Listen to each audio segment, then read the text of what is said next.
Bienvenue dans le Dessous des cartes hebdo, la version longue pour aller plus loin. Aujourd'hui, direction les États-Unis, la capitale, Washington. Voici le bâtiment imposant de la Cour suprême. En février 2026, les 9 juges de la Cour ont tranché par 6 voix contre 3. Un président ne peut pas imposer seul des droits de douane, remettant ainsi en cause l'arme que Trump aime le plus mettre en scène depuis son retour à la Maison-Blanche, l'augmentation des taxes douanières au gré des bons deals ou des tensions entre Trump et les différents dirigeants du monde. La plus haute juridiction américaine est ainsi venue rappeler aux locataires de la Maison-Blanche que la Constitution américaine confie au Congrès le pouvoir de lever les impôts et de fixer la politique douanière. L'occasion pour nous, au-delà de cette politique commerciale qui n'a pas permis à ce stade de réduire le déficit commercial états-unien, de passer en revue les différents résultats de l'économie américaine depuis le départ de Joe Biden et le retour aux affaires de Donald Trump. Sortons nos cartes. Pour savoir où en est l'âge d'or promis par Donald Trump, commençons par un indicateur macroéconomique, la croissance. Elle s'est élevée à 2,2% en 2025, une assez bonne performance qui a déjoué les pronostics de récession.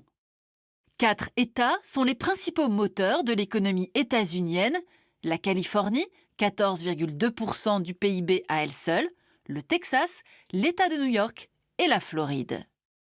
Le deuxième indicateur, c'est l'emploi. Les résultats ne sont pas bons.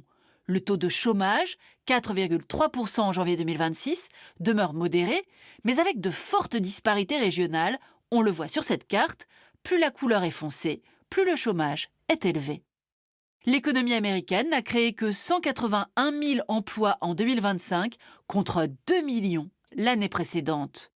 Sur la côte Est, le district de Columbia, siège de la capitale fédérale Washington, connaît le taux de chômage le plus élevé du pays. Explication, selon certaines estimations, le département de l'efficacité gouvernementale, le fameux DOGE en anglais, confié au milliardaire Elon Musk, aurait supprimé 271 000 postes de fonctionnaires fédéraux en quelques mois. Tous les Américains ne sont pas affectés de la même façon. Le chômage touche 8,3% des Noirs.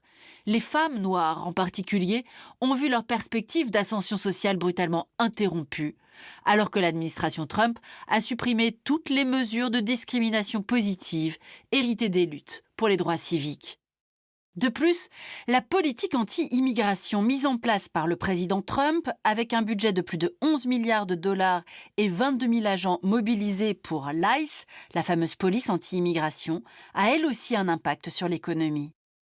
En Californie, par exemple, les immigrés en situation irrégulière sont une force de travail essentielle pour l'agriculture, la construction, l'hôtellerie-restauration et la garde d'enfants.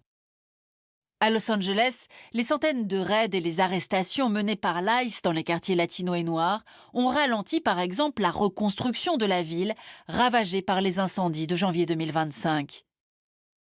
Les arrestations, les couvre-feux et la répression des manifestations ont entraîné faillites, pertes de salaire, de production et de rentrées fiscales. Autre promesse centrale du candidat Trump à son électorat, relancer une industrie américaine en déclin depuis plusieurs décennies. Ainsi, le secteur industriel, qui était encore le premier employeur dans 35 États en 1990, ne l'était plus que dans 6 États, regardez, en 2024. Sur ce fond aussi, le premier bilan Trump est décevant. L'industrie américaine continue d'être moins performante que ses concurrents à l'international. Conséquence, 73 000 emplois manufacturiers ont été perdus en un an, dont près de 40% dans l'industrie automobile. Un effondrement qui touche directement la base électorale MAGA. A l'inverse, le secteur de la santé a lui continué d'embaucher, une tendance de fond liée au vieillissement de la population.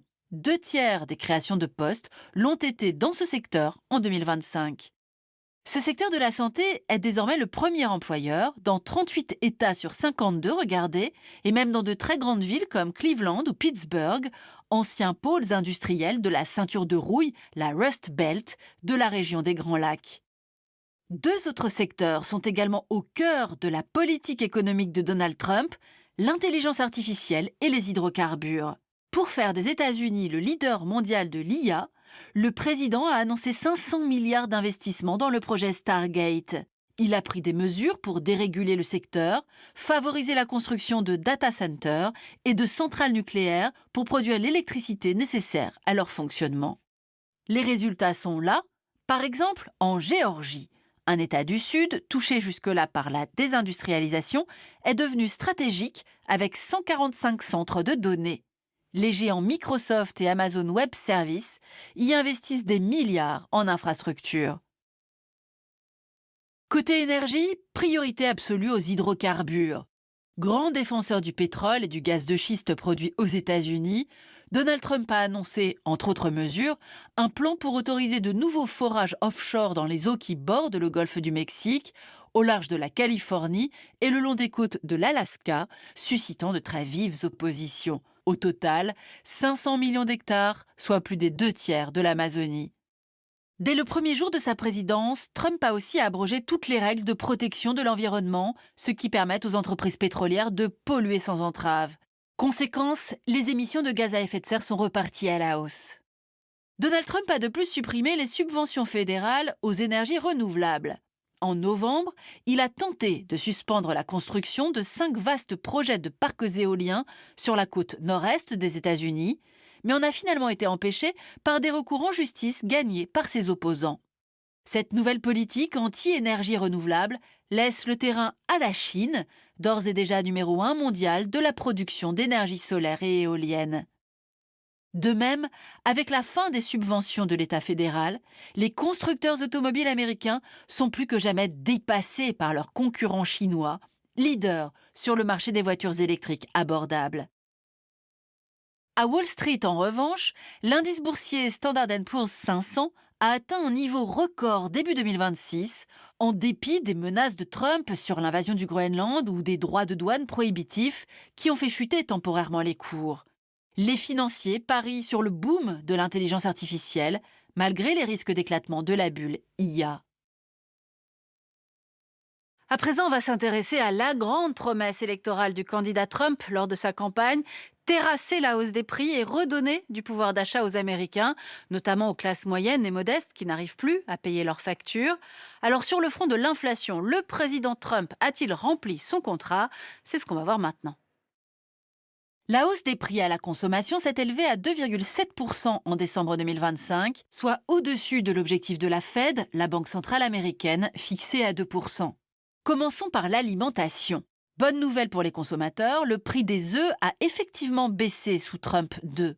Malheureusement pour eux, ceux du bœuf, du sucre, du riz ou du café ont continué de grimper et ils grèvent le budget des moins riches, les ménages pour qui la nourriture est une part essentielle des dépenses. L'électricité ensuite, 6,7% de hausse des prix en moyenne, en partie à cause du boom des data centers très énergivores, et avec de grandes différences selon les États comme on le voit sur cette carte. Les prix ont grimpé de 23% dans le Maine, par exemple, en raison de la forte hausse des prix du gaz naturel, alors qu'ils ont baissé de 11% dans le Nebraska, 13% dans l'Iowa, 2 États qui ont développé leurs infrastructures d'énergie renouvelable. Côté transport, le coût des voitures est en nette hausse, mais Donald Trump a préféré vanter la baisse bien réelle du prix de l'essence à son plus bas niveau depuis 5 ans en raison de la chute des cours du pétrole en 2025.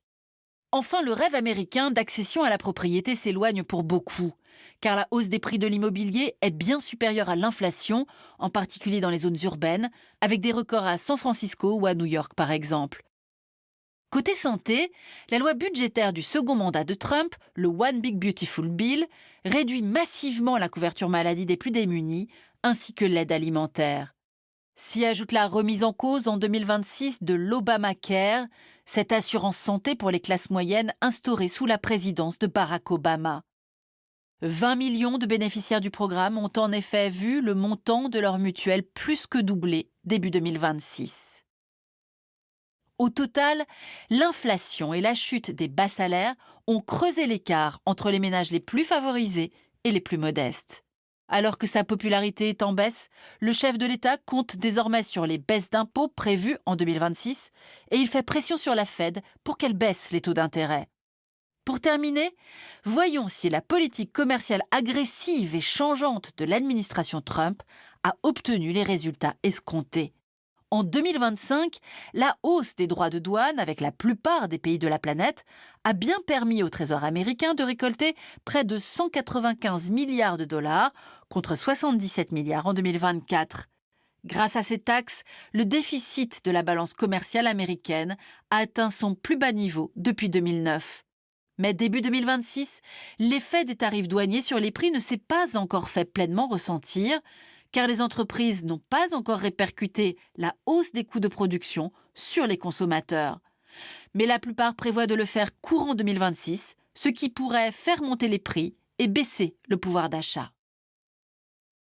Voilà pour ce tour d'horizon par les cartes de l'économie selon Trump. Et je vous propose de terminer cette émission à Minneapolis, ville à forte présence latino-américaine, devenue symbole de la violence de l'ICE, les agents du service américain de l'immigration et des douanes, avec notamment la mort de Ronnie Good et d'Alex Pretty. Des milliers d'Américains ont manifesté contre l'ICE aux États-Unis. Minneapolis, dont l'économie locale est affectée par ce nouveau climat de terreur, c'est une enquête de l'agence Reuters qui nous en dit plus, racontant des milieux agricoles ayant perdu leur main-d'œuvre immigrée et des restaurants qui ont réduit leurs horaires ou fermé pour éviter les descentes de l'ICE. Ainsi s'achève ce nouveau numéro du Dessous des cartes. Rendez-vous bien sûr la semaine prochaine, même endroit, même heure. Et d'ici là, n'oubliez pas, arte.tv et nos réseaux sociaux pour retrouver l'ensemble de nos vidéos et abonnez-vous à notre newsletter du samedi.